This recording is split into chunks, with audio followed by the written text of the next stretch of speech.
Well, we're going live. We're live. Hello, Twitter. How are you guys doing? Oh, Ox, do you want to retweet that so everybody sees? Yeah, I probably should. Sees it on my timeline. Dude, I've been up since 4 a.m., so I'm sorry. I'm one of those What days. did you do? I've been up since 4 a.m. I had to go on a run this morning. Like, not like I went for a run, like you're going on a run is what I was told. Oh, how long are you still enlisted for? Until June. Touchy subject right now. Is it with the vaccines it's touchy or what? No, it's just no, everything's fine. So they waited too long. My exemption is still in, right? Like it's pending, not confirmed or not approved or denied. But I'm within 180 days of my contract ending. So now it's like, oh well, I guess we got to keep you till the end. For better or worse, I actually wish I was done. But they're making my life very, very difficult. Are you allowed to share what they're doing? Well, I guess like you're a cartoon Ox, so you can share whatever you want. I was like, so you know those really good protein shakes, they're Core Powers, like the Fairlife. We have thousands of boxes. So I was sitting there, I have one, I take my mask off, and this guy walks in there, and he was like, I've told you, Blow starts yelling at me, which of course, me being me, I was like, you're not going to speak to me this way. But yeah, I got like threatened. So I got threatened with an Article 15, which means like you can lose rank, half your month's pay, and like all this. For what exactly? Because I took my mask off to drink a protein shake. Oh, okay. So this is all throwing. I think might be throwing off the audience because you're wearing a mask now, but it's not the mask we're talking about. No, and then you also have multiple forms of employment. One of which requires you wear a mask for performative reasons. The other which requires you wear a mask for anonymity reasons. Yes, not this mask. This is my identity mask. My other one is a sterile hospital mask that I don't wear it. And it's such a conflict of, but yeah, then they're like, we go on this run this morning, and do you think I'm running 5 miles at like a 6-minute pace with these guys? Do you think I'm keeping up with that at 230 pounds? Yeah. So what do they do when you're the slow one? They just leave me. Yeah, because like all the guys in the minutes. I just have to do it in under 40. I did it in 39, but they're like, you didn't keep up with this. We're going to negatively counsel you. And I was like, dude, do whatever you want. I have 4 months left. I don't care. Yeah, right. It's like, this is going to go on your record and you're graduating in 2 months and it doesn't matter for what you're doing next. Okay, thanks. Oh, no. Okay. All right. Well, I see. So that's also that. What you mentioned about being 230 and all the other guys, running at 6-minute paces, a lot of people, at least when I was younger, your exposure to the military is through Hollywood. And so you think, people in the military look like Rambo or they look like, Arnold Schwarzenegger and Predator. And then when you actually like meet people in the military in real life, most of them look like marathon runners, right? Well, not really. Like where I'm at in special operations, like honestly, a lot of the guys are really, really big. The problem is I work with a bunch of officers, and the officers are your like runner types. The enlisted dudes, like if you go to a platoon or whatever, you will see more steroids. And what? You will see more steroids in the office setting. You will see guys like my like 3rd day ever being there. My squad leader has one of the team leaders. So squad leader is an E6, team leader is an E5. And he was injecting him with it. I still don't know what it was, but I go in and like, he's like, it's probably a vaccine. It's probably the vaccine. Yeah. That's what it was. Yeah. It was Moderna. It was, yeah, that's like my exposure. Most of the guys are actually pretty big, but like I said, the standard is 5 miles in 40 minutes. Like as long as you can do it in like that's the standard or that's the cutoff. That's the cutoff. That's it. Like like these officers, they all run like 30 minutes. Like they know they're never going to be stronger than the enlisted guys because we're all just dumb rock eaters. So like they get us by running a lot. That way they're like, I'm better than you at something, and we're like, we don't care, sir. I noticed when I was working in corporate America that a lot of the senior executives were into masochistic things like triathlons. And, you know, there were not any, nobody was a bodybuilder. They were interested in triathlons commonly. And the way that I rationalized it was, oh, that's because working at a multinational corporation requires you to tolerate a lot of pain and misery and uncertainty. And that's how, it's very synergistic with the mental demands of their work to train to tolerate misery all day.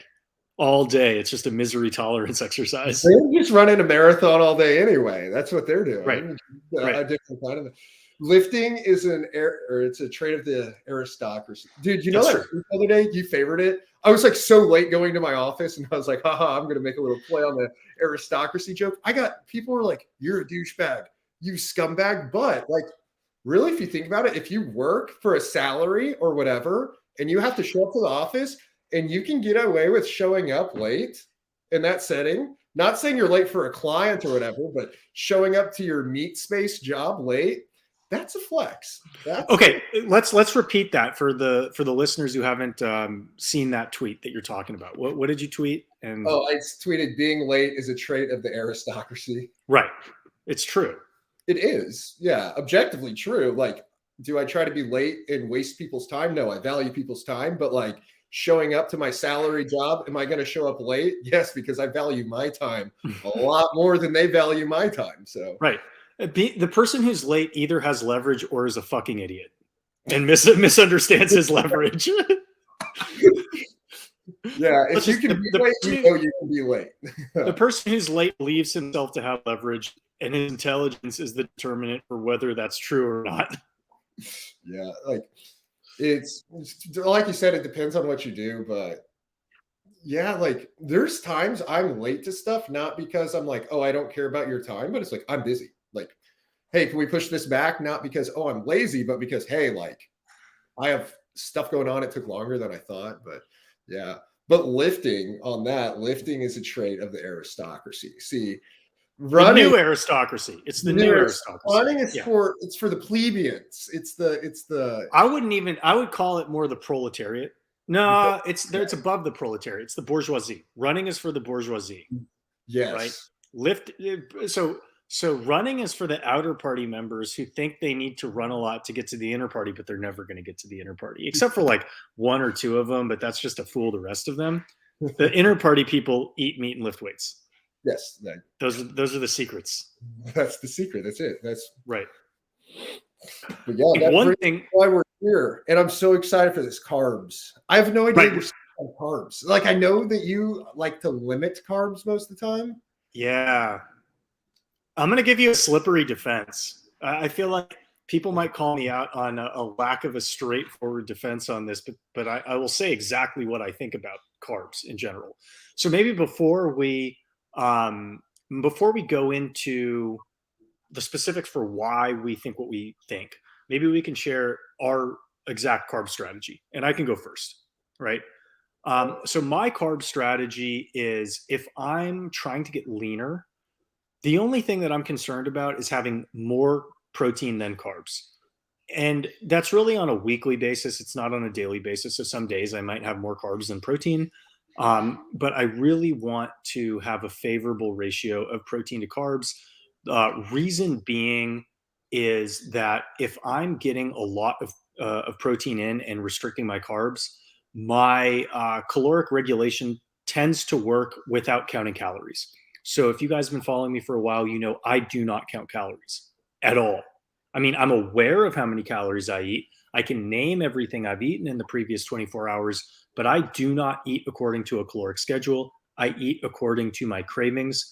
And that approach, for those who can do it, I think is more effective for the middle 80% of the population, say. I would say elite performers could benefit from a more strict measurement system. Complete noobs could benefit from a more strict measurement system. But I think the middle of the population, who's probably not going to be counting things that closely, realistically, no matter what every study says, they're only going to remember 3 things from them. A simpler plan for a lot of folks like me, like them, is try to have more protein than carbs, or try to have the amount of carbs that you crave, but not more than that. See, we're not too far off though, because who I'm working with on the bell curve, if you want to call it, but instead of it being IQ, being like your experience in lifting, I'm working with just complete noobs. And then I'm also my other focus, like my clients that come to me either have been lifting for 1-ish years, or they're like, hey, I want to be a bodybuilder. So I'm working on those two extremes. So I push. That's the difference between our diet philosophy. Generally speaking, we're pretty much eye to eye. Now where carbs comes in, well, I guess what I like carbs on a diet that you are counting calories, and I like counting calories. And my preference for calories is because I am so methodical and just systemic about everything. Like I need to know, and I'm chasing the top part of the pyramid. You know what I mean? Like we have the base, which is calories, protein intake, meal timing, timing of carb. You know what I'm doing. I work all the way from the base to the tippy top, and I want to know exactly what I'm doing is exactly producing this just efficient result, and not efficient in the sense of time, because sure, counting calories can take more time, but efficient. And I can almost guarantee that from point A to point B, I'm going to get there fast because it's so controlled. But as you said, for some people, that's too complicated. And that's totally, but I do think all newbies should count calories just to see that their portions, especially people that are coming off of processed food, because their palate is destroyed. So correct. They try to auto-regulate. Next thing you know, like auto-regulation is like a jar of peanut butter. And they're like, oh, right. And so that's really we just see very similar. I think we're just talking to different people. I think that's what it is. Yeah, maybe we can break into what we think is beneficial for people as they start through their fitness journey as it pertains to counting and tracking things and the strengths and weaknesses of each approach. So for me, this is embarrassing, but when I just created this Twitter account, I literally didn't know that most people had no idea that like shrimp was almost all protein. I was just like, well, that's obvious. Anybody who looks at the back of a nutrition label of a packet of shrimp realizes that it's almost all protein and there's nothing else in there. And then, I guess because I'm Rain Man in terms of my numerical retention, you kind of see patterns across various meats where about how much protein is in various meat. The average meat has about 80 grams per pound. Lean meat's going to have 100 to 120. Fatty meat's going to have about 50 to 60. And watery meat like seafood is going to have like 50 to 60, but it's going to be lean and it's going to be mostly water that's giving it the weight. So the protein content is going to be less. What a lot of people don't realize is if you're tracking macros and you're not trying to be Ronnie Coleman, you just want to directionally have certain things in areas that are approximate, because the protein or the nutrition labels themselves are approximative. A lot of people, and this is going to break the hearts of a lot of strict, control freaks, what it says on the back of a food package is just a guess. It's not real. And so you might think that you're eating exactly 200 grams of protein and exactly 250 grams of carbs and exactly 150 grams of fat. You're not. You're eating about that, and they threw a number on it. And don't get too precise with your confidence in the accuracy of that number. That's why I don't like. It's funny. I just had an hour ago. I was on the phone with one of my clients. We were talking about this, and holy shit, I was brain fogged totally there. But we were talking about the flexible dieting approach, and he's like, oh, so if I just have this amount of calories, I should just throw this food at it. I was like, honestly, no. Don't take a haphazardous approach of because that's where I see flexible dieting and macros go really bad, is that even the dude that invented If It Fits Your Macros was like, hey, 80% of your food should be good whole food. Then you get, that 20% flexibility for whatever. I think 20% flexibility. I prefer to actually just see people eat all real whole food all day and skip the processed stuff. But at a minimum, I guess that 80-20 is a good general rule. But Where that comes is to that consistency. So if I eat generally close to the same thing every day, even though it's an estimate on the back of it, it's kind of like a baseline. It's kind of like fitness trackers. It's kind of like, those in-body fat scans. Like they're maybe not completely accurate, but you can use it as a baseline. And that's how I look at foods like this, is you can use it as a baseline that you ate 200 grams of carbs, what you think, or 200 grams of rice more specifically. So you think you're getting X amount of calories. It could vary by, 50, 100 calories on the back of the box. But if you consistently maintain this over time, your caloric intake is very similar. Where it gets real crazy is it's very easy to do with whole foods, generally speaking. But once you start getting into processed food and you're substituting a lot of food out, then it gets complicated because you're like, is this 500 calories or is it actually 750? I think their margin of error can be that great. I think it's around 25%, isn't it? So yeah, we're talking, is it 500 calories or is it 750 calories? And as you know, times 3-4 meals a day, that 250 calorie difference, that's the difference between just getting really, really fat or not, Well, and it's also, the ability for it to auto-regulate your hunger. So, the diet principles that I work around are, I'm not trying to eat limited portions. I'm not trying to eat sissy meals. I want to eat as much food as I want until I'm full. Now, the problem with eating processed food is that amount is everything. That amount is a lot of Taco Bell because it's engineered to bypass your satiety signals. And so the easiest way that I've found to have a diet that doesn't require a ton of maintenance, it only requires a little bit of preparation in the beginning to make sure you have accessible protein with you. Protein dominant real food when you're hungry until you're full. And the reason why I'll say protein dominant and not carb dominant is because people eat carbs. They're going to eat carbs. If you just tell somebody eat protein dominant real food, protein is the number one macronutrient that Americans underconsume the most. It's the macronutrient that newbies don't realize that they're not consuming enough of because they think, oh, I'm having like, chicken salad and then I'm having a protein shake. It's like, no, dude, you want to eat a gram of protein per pound of body weight. You weigh 180 pounds. Okay. You need to eat 2 pounds of meat per day because, you're going to get 20 grams from your protein shake and then maybe another 20 grams from grains or something like that, or legumes. All right, dude, you need to get like 140 grams from natural food sources. Tell me how you're going to do that without eating like at least 1.5 pounds of meat. And so you can back into it. All right, well, okay, I guess you need to eat 1.5 pounds of meat, unless you're going to eat like bricks and bricks of cheese or a dozen eggs or something like that, which very few people are willing to do. And so then all of a sudden you kind of realize you need to eat like 6 to 12 ounces of meat every meal to hit your to hit your goal. So, by extension, all of your food has to be protein dominant. And then when you eat protein dominant food, you realize that you actually get full a lot sooner than you would if you're just eating like In-N-Out or Wendy's or something like that.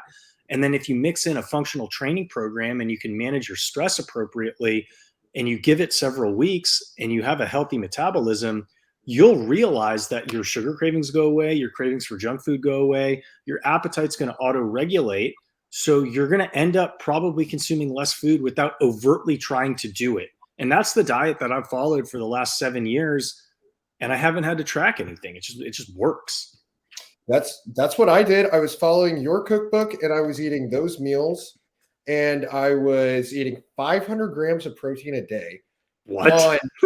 Yeah. I was doing because I got blood work before and after, and there was like absolutely my kidney values actually went down, but that's also because I took some time off the gym. It was like a deload, so that makes sense why my creatinine and all that would be lower because I wasn't. I took like 4 days off a deload. But everyone's like, it's bad for your kidneys, whatever, blah, blah. And I was like, fine, N equals 1. Let's see this. So I went from like 300 grams a day to 500. And when you're eating dude, we're talking pounds of meat. And I was doing very little supplementation just after the gym weigh. I ended up while bulking, leaning out because I was protein. And and you said you were using my recipe book for this. Yes. Yes. This is the secret. This is the secret for my recipe book. So I sell it, noting the fact that a lot of people have lost weight with it. But the secret of the recipe book is I actually created the recipes so that I could bulk, so I could eat more protein dominant real food. And um, and what ended up happening was I leaned out while I got stronger. And a lot of people who switched to recipes that were in fact designed for bulking, they lean out. It's paradoxical. It should not happen in a Kaiko world, but it's been happening.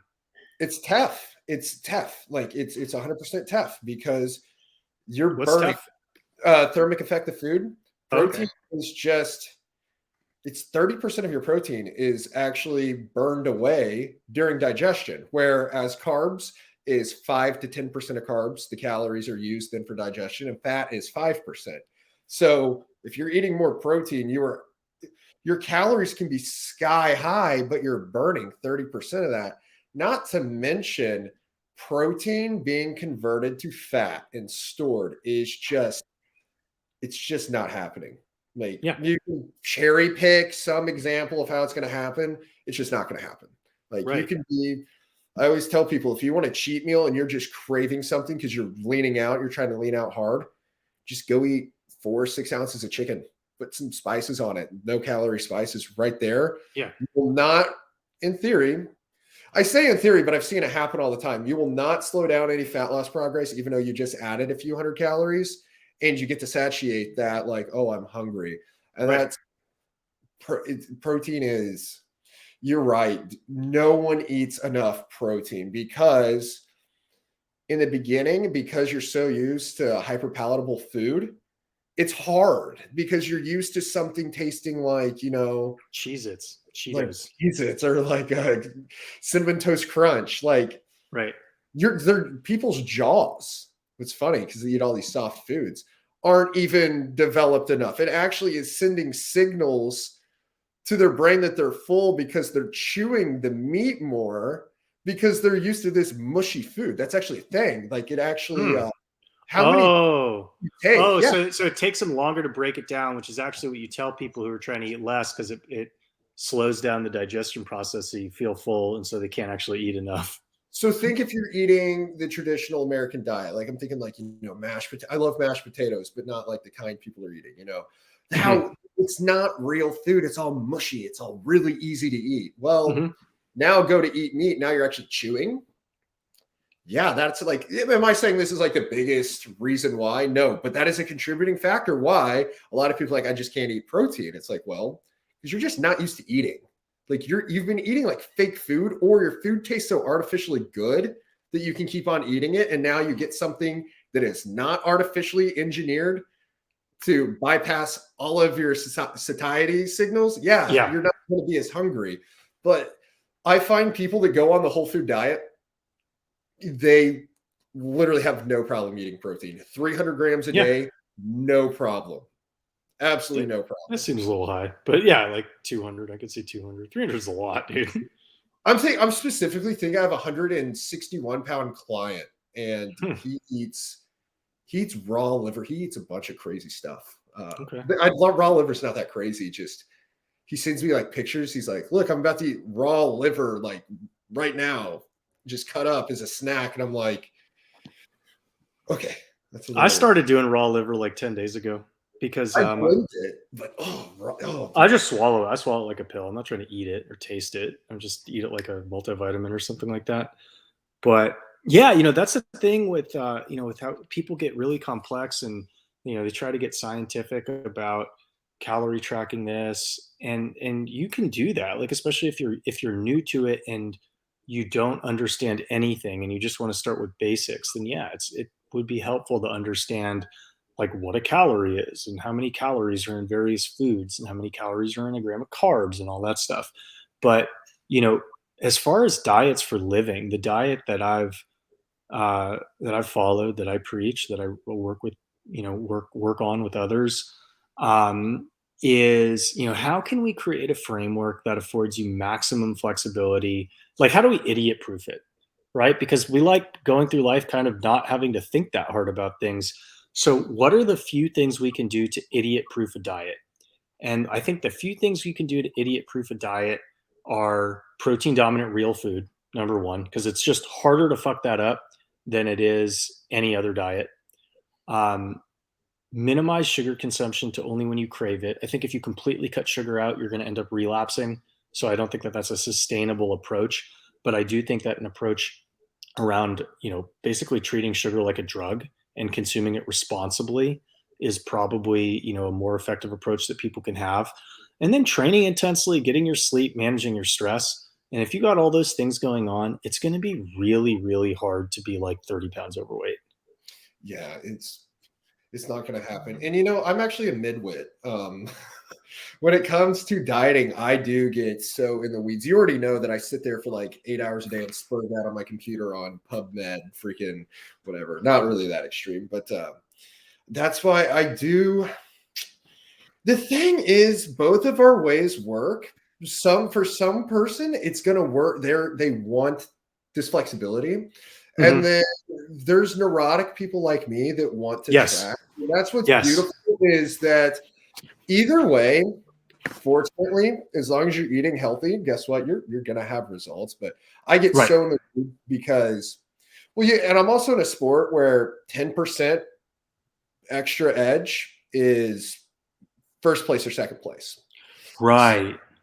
And that's the thing is that's why, I shouldn't work with a competitive bodybuilder because number one, I don't know how to prep for a show. I've never prepped for a show. I've done one fitness photo shoot, right? Like, so most of the ebooks that I sell, they're all from the same photo shoot that I did a couple years ago.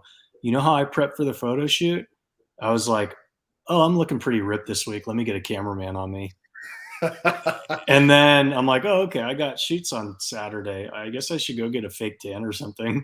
So I got a fake tan on Friday. And then on Saturday, I was like, I should like get a pump before I take the photos. And like, that was it. It was wait till I feel like I'm looking ripped, go get a fake tan, get a pump on, go take the photos. That's the extent that I know.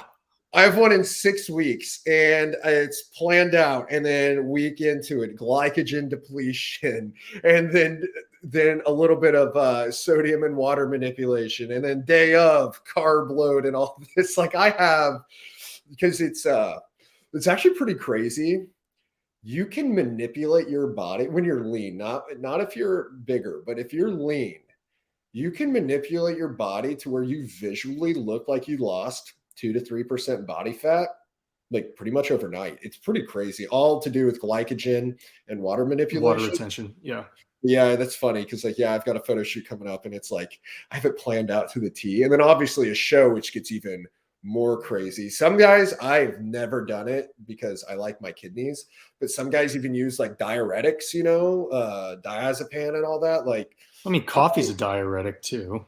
Yeah, but dude, I'm talking the stuff these guys take. Like, you do not have subcutaneous water anymore. Like, there's been people that die, and that's why I think bodybuilding as a sport is absolutely terrible. Like, I don't suggest you do it. Like, it's my last year doing it because I'm 25 years old, and I'm like, I want to live till I'm 80. If I do this, I'm 60. Every year I do this takes 3 years off my life. So yeah, I'm not willing to push the drugs the guys push. Like, they're like spending 10 grand a month on growth hormone and all this stuff. I'm like, nope. Yeah.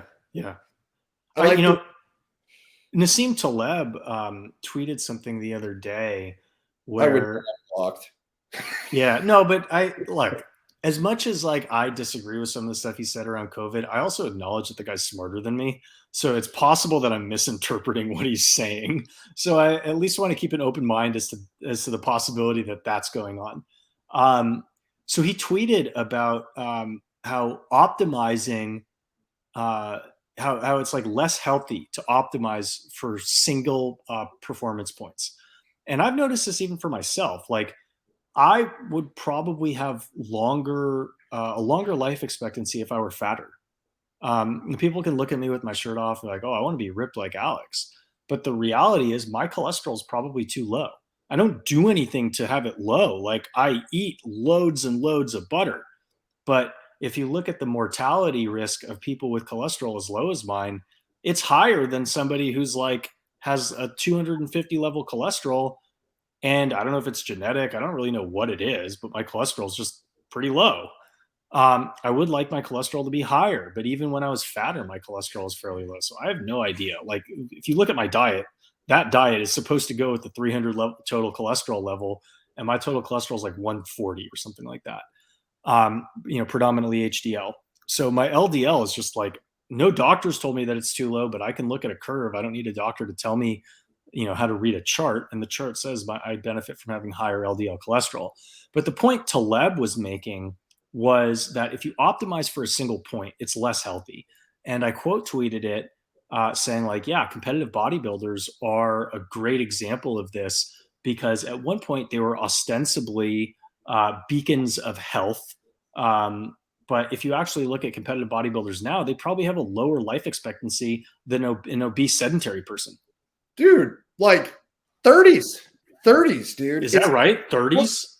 That maybe not. Like I'm just, there's been a lot of guys in their 30s, early 40s dying. Heart myocarditis issues happening very recently. So do steroids give you myocarditis? I'm trying to leave this point alone, but steroids with other therapies or yeah, you know where I'm going with this. But yeah, it's bodybuilding is terribly well. So when I say bodybuilding, I am not, there's classes. There's men's physique. That's like, think of like a beach body, but then like a little bit bigger and more shredded. Then there's classic physique. Think Arnold, golden era. Then there's open. So when I'm referring to bodybuilders, I'm referring to open. I'm classic physique, but I'm referring to the open guys when I talk about how classic. Classic physique. How is that judged differently than open? There's a weight cap, and they're is that it? It's purely the weight cap. And they're looking for a different look. They're not looking for. There's got to be flow and shape, and it's more of like an aesthetic thing. Where open is like, how wally huge are you? And like, there's someone at that point that's willing to take a lot of insulin, inject a lot of insulin, and take a lot of growth, aggressive steroids. So if you want to beat him, you gotta do more. Do it too. Like there's like classic physique guys are going in on low doses of testosterone, which is so safe, a bioidentical hormone, and the way they're doing it is not necessarily killing them. Open bodybuilding, no, it's killing you, which is funny. I totally don't mean this. And if you're listening to this, completely don't listen to this. If you want to raise your LDL, just hop on some Anavar, dude. So I think somebody mentioned that about raising your LDL. Like, you just take steroids. I'm like, it would work. Like that's not the best way to do it. You could drink unfiltered coffee. I only know this because someone linked a study. Unfiltered coffee is linked to like a 10% increase in LDL. How do you drink unfiltered coffee? Like, you just pour water with the mixed beans? You just drink it straight? Like French press or like a pour over. Really? Like, yeah. Apparently that is like, I'll send you later. I'll send you, someone tweeted the study at me. It was Bowtied Loon. He's actually you should talk to him. He is a lipidologist. I don't know. I'm making this up. But he's a cholesterol doctor. Yeah, Bowtied. A duck. I should. A cartoon duck. No, I should. I should definitely be taking his advice on how I can get my LDL to 70 or something like that. That would be. What is it? Oh yeah, yours is like 47, wasn't it? No, it's in the 50s. It's in early 2020 it was 54. I recently took a blood test, but it wasn't a fasted blood test, so I still had some of my breakfast in me, and it was 70. And I had 3 eggs and a sausage 4 hours before I took it. So I would still think it's in the 50s. I got to pull mine up. I believe I was 70s in both. I believe my HDL and LDL, and I was happy about it. I was like, because 70s is good. And so 70s and HDL is good. And 70s. My trigs were so low. I was so happy. What were yours? Mine were really low too. I think it was 38 or something. Yeah, me too. Mine's 35, 38, something like that. That's great. Yeah. Are we related? Yeah, definitely. Yeah. I noticed we're God, I'm so bad with this because it's mirrored. But we're wearing long sleeve? Yes. Dude, what is going on? This is Are we the same person? Yeah. That's why I'm wearing a mask. I'm Right. actually you, but I'm a voice actor. Right. Right. Right. But Right. no, yeah, like I pay so much attention to lipids. I pay a lot of, and I'm midwitting this, like I said, with like diet, how I get super in depth. But I'm also midwitting like blood work. But I don't think you can midwit that too much, meaning that I go so extra into detail. But I'm going to do. There's a guy. I think it's Forge Training. I think that's his name. He's awesome. He was posting this like actual artery scan you can do for like calcium levels and all that. Mm. I probably don't need to worry about it now Yeah. because Probably not. I'm likely good. But yeah, I could like hematocrit too. I pay attention to hematocrit, make sure that's like lower 40s. Like that way you're not walking around thick blood. Um, but yeah, it's cholesterol's interesting though, because we don't really know what is the right level. You know what I mean? Some doctors swear, we're like respected doctors, we swear, low LDL, higher HDL, all this. And then some are like, oh no, LDL doesn't matter. It can be like, super high and you're still healthy. And then it's very interesting because there's a bunch of different trains of thought regarding cholesterol, which is very Yeah. Well, and I think to if I'm to try to, you know, simplify and try to find commonality between the various perspectives. If somebody's focused on cardiac health exclusively, they're going to have a very different set of risk factors that they're keeping their eye on than if somebody's concerned about all types of health. Now, cardiac health is very important because it's like the number one killer of people in the US, but it's obviously not the only killer of people in the US.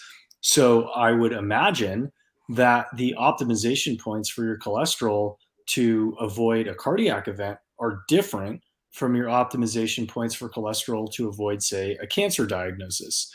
And given the fact that you're able to die of not just one thing, I would rather have a balanced approach where my cholesterol is oriented towards mitigating risks across the spectrum, not just cardiac risk. Mhm. Yeah, that's insulin sensitivity too is another big one. Hmm. More people need to, if you suspect you have an insulin resistance, first people should just be getting blood work anyway. But that's huge. Like if you look at the data on insulin resistance and all case mortality, it's pretty much present in everything. Like Hmm. more resistance to insulin you are, which an easy way, which what we're talking about is some people do not do well with carbs. Hmm. Genetically, you're just not going to do well. And if you're sedentary, I love carbs. The carbs are great, but then I also have to break down like not everyone, as much as we wish everyone that listened to us lifted weights, there's people that just follow us for food or health or whatever, Hmm. and they're not lifting. If that was you, like you probably shouldn't be eating many carbs. I Yeah. don't, maybe not necessarily ketosis, but like you don't need 300 grams of carb. I believe like 100, or I forgot there was a number floating around. Basically, just enough to replenish your liver glycogen. That's like Hmm. it. I believe it's 100 grams of carbs for your liver glycogen. I think your muscles, depending on size, hold like 300. So that's obviously like if someone's lifting weights, they need more. But yeah, for the average person, like around 100 if you're not doing anything or less even is Yeah. where it would be, because otherwise you're just going to run into a host of issues, which is why lifting weights is great, because guess what, if I wanted to I wouldn't. I can go smack some Rice Krispie treats right now Right. and do nothing. But Right. that's And that's that's why, like, a lot of people are like, well, what kind of training program should I do if I want to lose fat? It's like, are you lifting weights? yeah, Because that should be part of it. And they don't like, they're singularly focused on, well, I want to have a caloric deficit, blah, blah, blah. It's like, okay, but if you lift weights, you can be a lot more flexible with your diet. Like, metabolic flexibility. That's like my new thing I'm really on right now is metabolic flexibility and the amount that exercise lets you to have that, which if when we talk flexibility, like you can even go more to that 80-20, 75-25, 60-40 bad diet. You can't necessarily you can outrun a bad diet, let's be honest. But to a there's a nuance there. Like if you're gorging 10,000 calories a day, no, you're not going to outrun that. Right. But, can you get away with, a couple donuts here and there, going out and getting a burger? Yeah, Yeah. you can get away with that. You have metabolic flexibility. So that's huge. And nothing gives you more metabolic flexibility than lifting weights. Yeah. And having muscle mass. Muscle mass is just there's can you be too big? Yes. Do I think anyone beyond their genetic potential is going to be too big? Probably not, as long as they can maintain cardiovascular or cardio. Um, so I did a lot of research. I was writing a post on this, and I just couldn't come to a conclusive answer. But I don't really think for a natural athlete there is a too big. So I do, but it's contingent on other things, right? If you're lifting and your joints are deteriorating, Yes. then you would benefit from reforming your training in a way that would leave you less big, probably, but you'd have more longevity and more joint mobility, right? See, that's a really good point.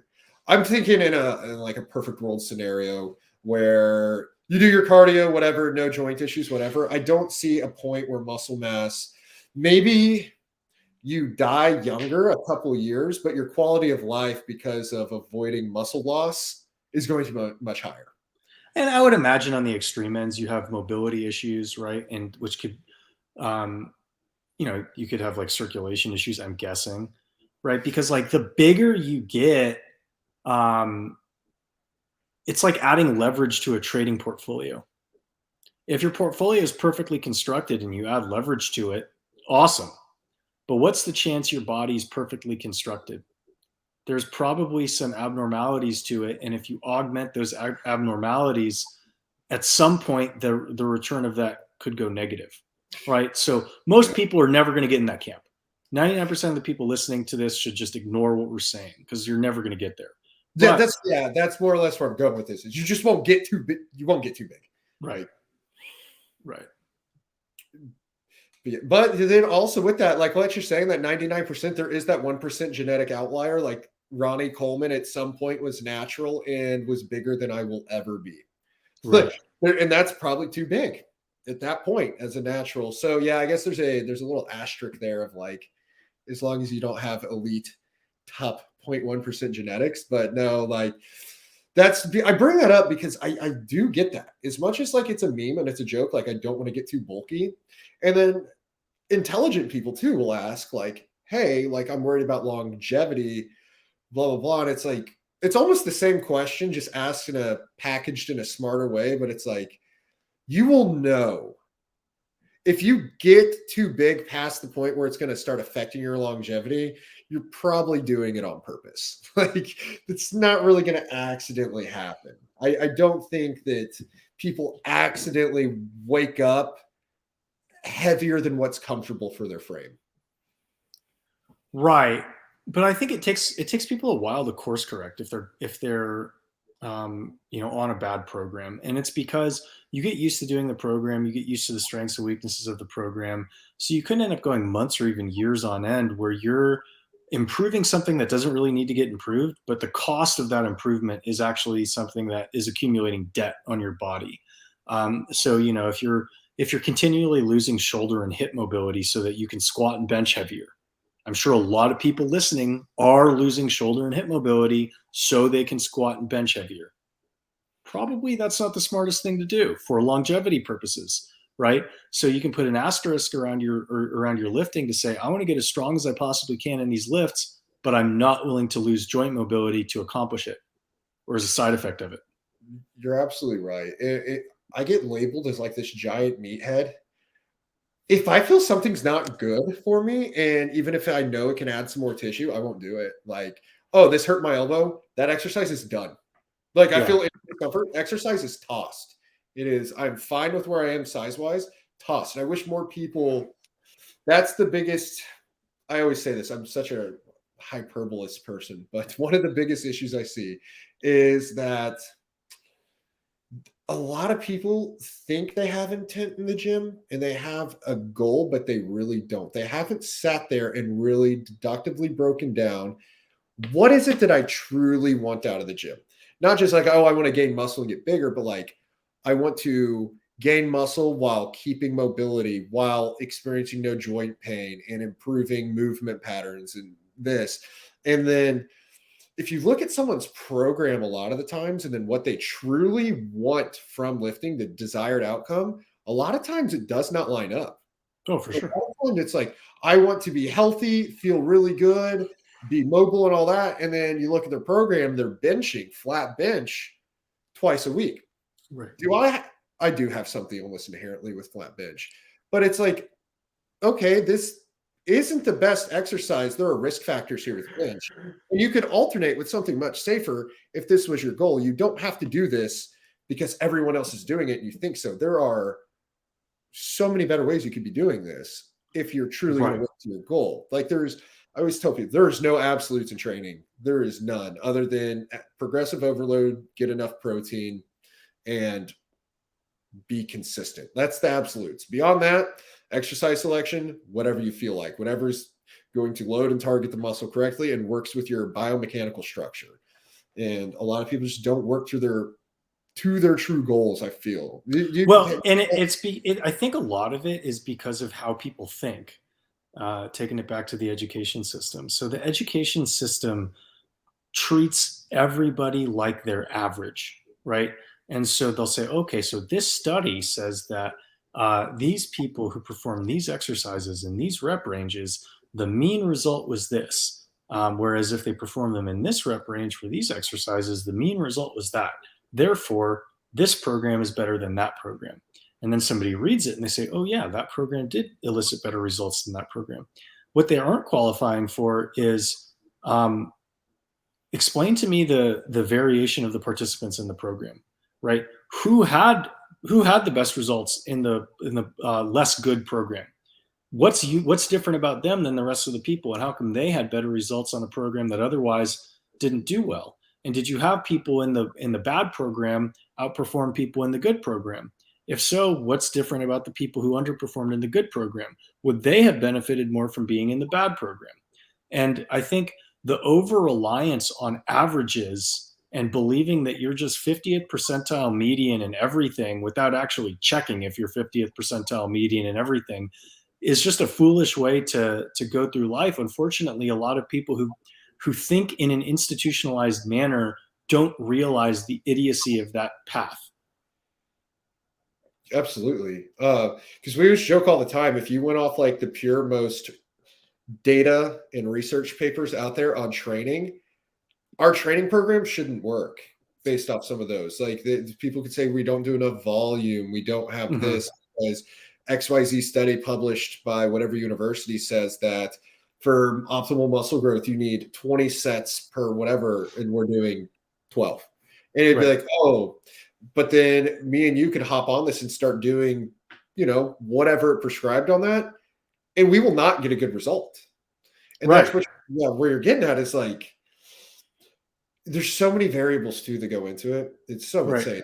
Like my body and your body, even though we're the same person, is different. Like what works for me is going to work different from you.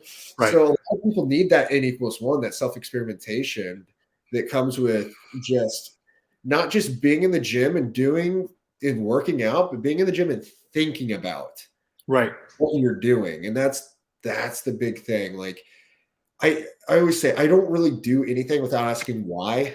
And deductively, reverse engineering why I'm doing this, and if there's a better way to do it. It's the efficient method to do it. Yeah, agreed. Crap, what was I going to say? Oh yeah, like from a volume standpoint, people will dog me for just not doing that much volume. I don't do that much volume with my training. With my deadlift day tomorrow, I'm either going to do conventional deadlift or dumbbell, depending on how this ab feels when I wake up in the morning. And then I'm going to do some lighter quads. I'll do like body weight Bulgarian split squats just to get some blood flowing in there. And then I'm going to do some reverse hypers, which is a glute ham lower back exercise for people who aren't familiar. And then I'm going to do some hamstring work. I'll do 3 sets of hamstrings. I'm going to do 3 sets of adductors. And that's going to be my workout after I do some conditioning. And that's those are the workouts that I do. Now it's really intense. Each set that I do requires a lot of focus for like 25 seconds, and then it's over. And then I rest for 4 minutes. And then I focus very hard for 25 seconds. And then I rest again for 4 minutes. And then when I get done with that whole program, I don't touch a weight for 48 hours. I just found that my body does a lot better lifting on alternating days, as I'm 35 years old now. And the result of being disciplined enough to kick myself out of the gym, not overdo it on volume, is that I'm like 10% stronger than I was 3 months ago, which is not normal for somebody who's 35 years old who is already a highly trained athlete 3 months ago. You're developing the mincer. Yeah, how he started experimenting, and then he was like, I need to train this body part every 6 days and 3 hours. And it worked. Like, you just look at him. And that's the thing is, people really, I get it more times than, I don't think I've ever been asked, hey, can I do this 5-day program in 3 days? No, I get asked, hey, can I do this 3-day program for 6 days a week? Will that work? And I'm always like, will it work? It could, but if it was meant to be a 6-day program, I would have written it out to be a 6-day program. Like, there's a reason why it's 3 days. And everyone's like, I get this all the time. Can you really make gains working out 3 days a week? It's like, yes, insane gains. I truly think you could get insane gains off of 2 days a week, an upper and a lower, once a week, each part. I think you could do maybe not the most optimal muscle growth, but could you grow a decent amount? Yeah. Absolutely. And that's the thing. Would I work out 2 days a week? No, love the gym way too much, but it could be done. Not could be done. It can be done. That's really the reality of it, because let's be real. You trigger a growth response, you recover, and then you adapt. You then push the limit again. You recover. Like, as long as you're doing that, it is just physiologically impossible you're not adding muscle mass because you are having an adaptive response. Well, but the thing is, most people struggle with gains because they don't elicit the growth response, but the challenge is troubleshooting why, right? Mm-hmm. So a lot of people are like, well, I'm not getting the growth response, so I need to do it more. It's like, maybe you need to do it less. Mm-hmm. Like, more is one direction that's possible, and then less is the other direction that's possible. And it could be that you're doing it with such frequency that you can't recover well enough to where the next time you get in the gym, you can train with the intensity that's required to get that growth response. For me, I can get quite good growth responses when I take 4 minutes in between sets and 2 days in between workouts. In fact, I get better growth responses doing that than if I take 1 minute in between sets and work out every day. And guess who isn't getting results? The people who are taking 1 minute in between sets and working out every single day. You go to Barry's Bootcamp or Orange Theory. How many of those people have really good bodies that you'd envy? Not many. And they probably train harder than we do, right? Like, I will never do a group training class. And I tell people, they're like, oh, you should, it's really hard. I'm like, yeah, I know. That's why I'm not doing it, because it's hard and it doesn't work. That's what's crazy. Like, people are always asking me, like, this assumption that my workouts are crazy. My workouts are not crazy. My sets are crazy. My workout is not. If you like took a video camera and tried to make a cool YouTube video of my lifts, it's a whole bunch of just extreme intensity for 30 seconds, and then a whole bunch of just sitting around, walking to the water fountain, like doing whatever, and then another 30, 40 seconds, and then back to just sitting around. Because a lot of people, that more thing, like, oh, in this instance, by more I mean less in terms of rest. Like, oh, I need to be doing more, so I take less rest, or I need to be doing more, so I need my heart rate up or something. Yeah, I need more sets. Like, hey, I have people, like, I wear a Whoop. I do it for sleep tracking and to like self-experimentation. I like to see what my heart rate variability, resting heart rate does, and all that. I know people are like, yeah, my workout just wasn't good. I didn't burn a lot of calories and get my heart rate up on my Whoop. I was like, well, how was your lift? They're like, oh, my numbers went up across the board, blah, blah, blah. I'm like, that's all that matters. That's it. Cool. Yeah. You did it. Like, this little heart rate monitor on your wrist that is not going to tell you how well your muscles Right. respond to an exercise. Like, Right. Like you probably slept really well, so it didn't take as much effort for your body to move heavy weight. Good thing is you've caused a bodily response, a growth trigger that will add lean muscle to you if you go back and eat and sleep. So you won. Good job. stimulate, not annihilate. I believe it was Yates that said that. Is just if people could burn that into their heads. Yeah. Stimulate the muscle response, do not annihilate the muscle. It's like I think might have been Dr. Huberman brought this up, and it was talking about running and running volume. So if I wanted to develop a running program and I wanted to run a good 10K, I would not go out and run my 10K at 90% race speed and do that every day, because you would have diminishing returns. And then all you can do then is have to continue to increase your volume up and up and up. Where you can do, okay, I'm going to run 2 miles at 70% and then build on that, and you'll have a better result because you're giving yourself the minimum effective dose. Right. That gives you something to progress upon. That's why I always say, if you're already doing 20 sets, you're in the gym 6 days a week, like where are you going to progress? Like, yeah, weight and reps, but like we all know that's not linear. Like that's not going to go every time. So where do you go from here? Are you going to do 25 sets, 30 sets? Now you're in the gym for 2 hours. Now your cortisol response is insane, and you get blood tested and your testosterone's 200 nanograms per deciliter because your body is in a chronic state of inflammation. And that's like, so that's why I'm like, start with the least you need, because it's like really with muscle growth, once you trigger the growth response, you triggered it. Any more is not doing really anything. So when you can find what the least to trigger that response is, you're done. Like you found it. Congratulations. Build on that. Right. And, I think a lot of times athletes, like elite athletes, when they get done with their sport, they start doing more civilian style training and like, oh, my metabolism isn't what it used to be. It's like, no, it's because you're doing workouts that are made for civilians. You have an elite performing body.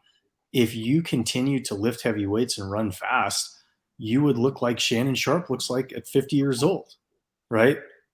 Like civilian workouts are popular because they're profitable for the gyms that offer them. They're not popular because they work. They're popular because you can wrap your head around a 60-minute program that you show up to at 11 a.m. and blah, blah, blah, blah, blah. That's why everybody talks about them. But they're not the most effective. It feels good. You did something. It feels good. Right. I'm telling you, dude, half the time I leave the gym, like on a push day, for me, like a push day is not a systemically taxing day for me. Like, sure, it's not very, they're large muscle groups, but they're not. But they're not compared to your lats or legs. So I will leave a push day and just be like, that was cool. None of that was hard. Like my sets were intense, but they weren't hard. Like I enjoyed that. Right. It was pretty easy. Like, yeah, weight went up everywhere, but it was a really, really easy workout. Like, it's like arms. It's kind of like an arms day. Yeah, like arms. Like arms are.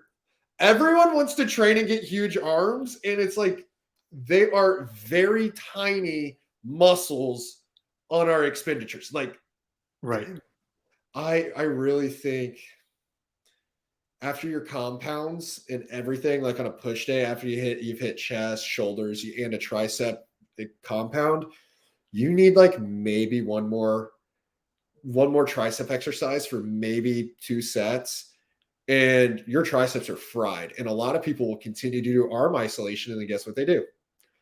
They annihilated. They did not stimulate, they annihilated. Yeah. Everyone wants the arm workout, and it's like, get really, really, really good at pressing. Get really, really, and if you want biceps, get really, really good at pulling. And your arms will get really, really big. It's not guys hit advanced levels. At my level, I don't need an arm day. Like it's completely unlimited. Yeah. I do 3 exercises of arms a week.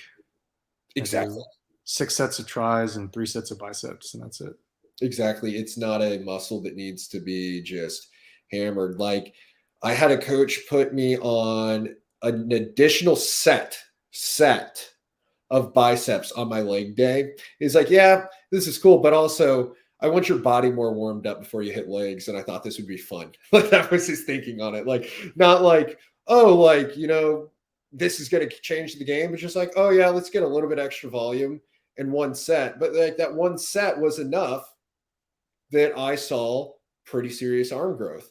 And that's the craziest part of it is like, instead of adding a whole new movement to your workout, add a single set. Like that's it. That can be Yeah. enough sometimes. Yeah. I think a lot of people, they get addicted to the thing that took them from beginner to intermediate, which prevents them from getting from intermediate to advanced. It's like you get from beginner to intermediate by consistency.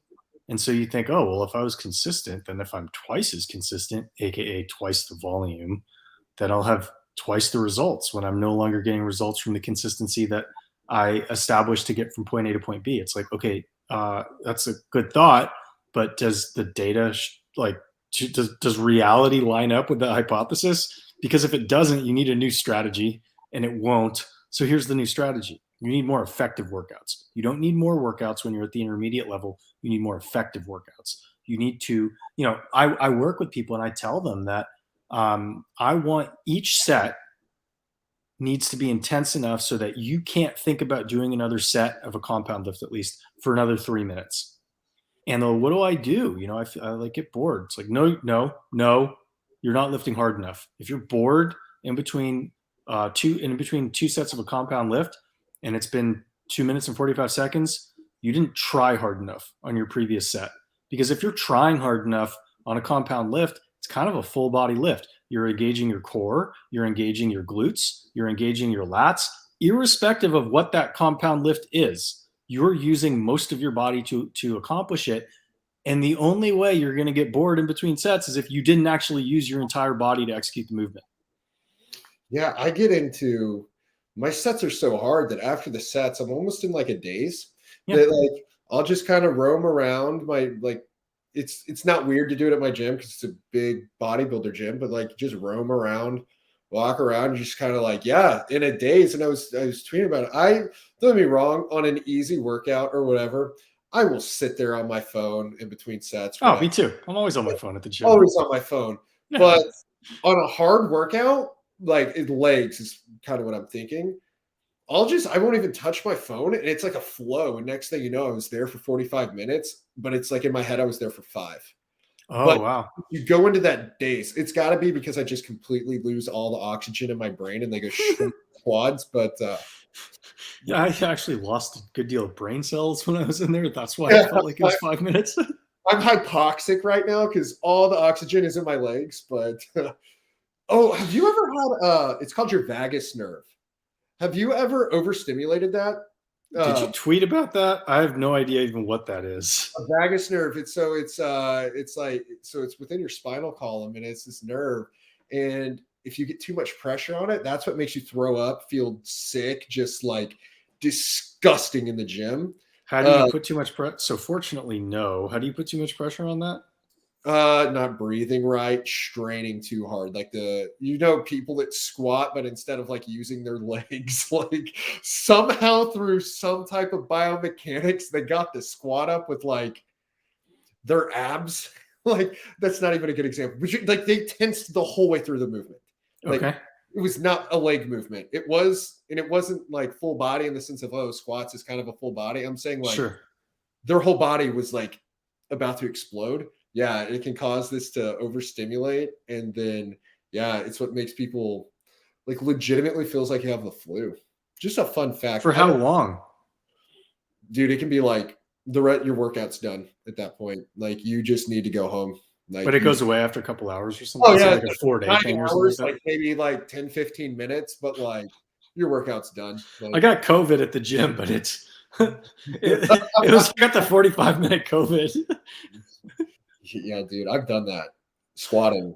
I have not. And I hope I never do. I used to be really bad at breathing, like so bad at breathing And I used to like, so like the blood vessel, the capillaries right here, like surface capillaries, on a squat or a deadlift, I would look like I had some skin disorder because I'd pop all of the surface capillaries because I would just be bracing. Well, not even just breathing just completely wrong. And then I like learned you actually can lift better if you calm down and control your breathing because you're controlling the weight a lot better and it's less taxing on your nervous system. So it's like breathing properly when lifting is probably pretty important. I'm glad I learned that because it's all oxygen in your muscles. That's what drives performance. So, yeah. Now, do you lift with the helmet on? Is that? Yeah. How did you know? I have to wear my helmet everywhere except for home. How did you know that? Please be patient with me. I have autism. I mean, it seriously wouldn't be a bad idea to deadlift with a helmet on because every good deadlifter, nice. Every good deadlifter that I've met has either passed out deadlifting or come close to passing out deadlifting. Oh, I almost pass out almost every leg day. Right. So, like, you legitimately should wear a helmet on leg day. I need a cool one. I went like, what's that movie? Oh,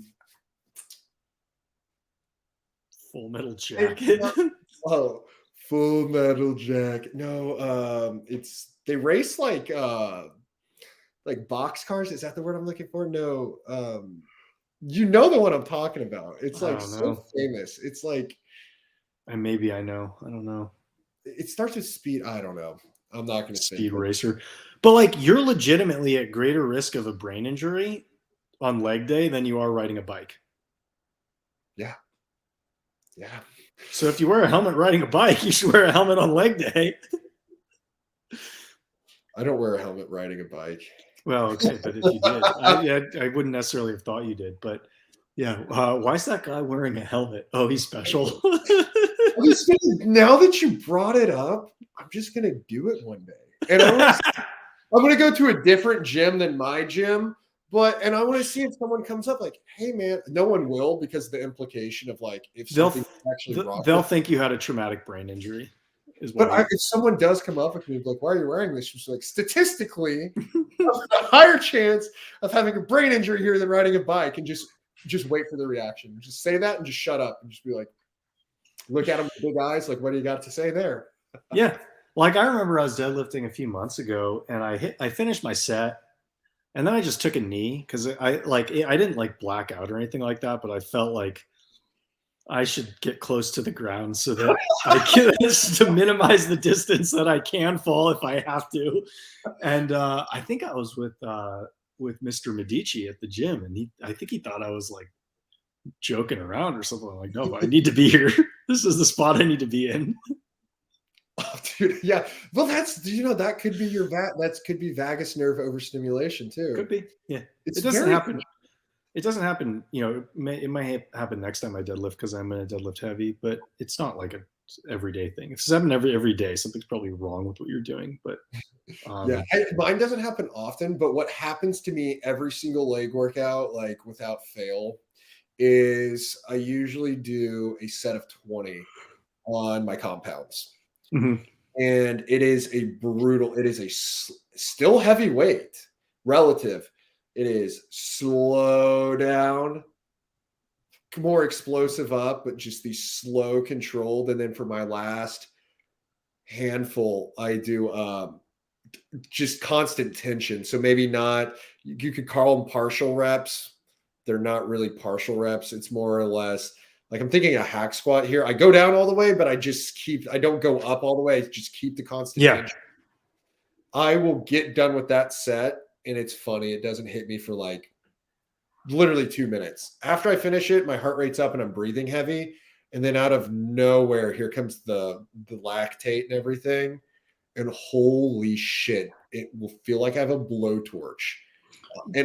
Yeah, that's always interesting, like the delayed response, because I've noticed that with intervals where if I do like a 60-second interval, I'm like probably more tired if I stop than if I keep going for like at the 90-second mark. I'm probably more tired if I stop at second 60 and rest for 30 seconds than if I just went 90 seconds in a row. Now that has limitations, obviously. Like I can't do that multiple times in a row, but it is weird how the asynchronicity of when you stop training and when you actually start feeling the pain.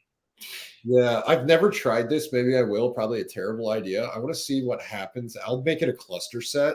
I'll do my set of 20 and then plan on doing like another set of like, whatever, 10 after. And I want to see, I'll take like 30 seconds rest because I'm telling you, it takes like a minute or two for this to kick in and see if mid set, if it just punches me in the face and I just like fold myself on the machine. I'll wear my helmet for that one. And on that note, I have about a half pound of tri-tip that I need to eat. Otherwise, I might pass out during this during the stream. So I think I gotta go get an HIV test tomorrow so I can take 2 weeks of vacation. So if you test positive, no, I gotta be negative. They have med it's like your medical readiness. I gotta do vision and HIV test because I haven't had an HIV test. And the HIV.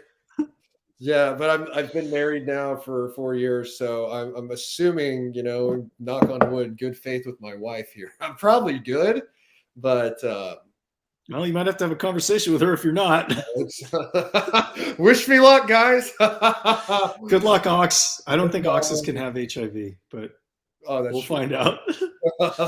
All right, man. Have a good one. Yeah, thanks, folks, for tuning in. Tune in for round 4 next month.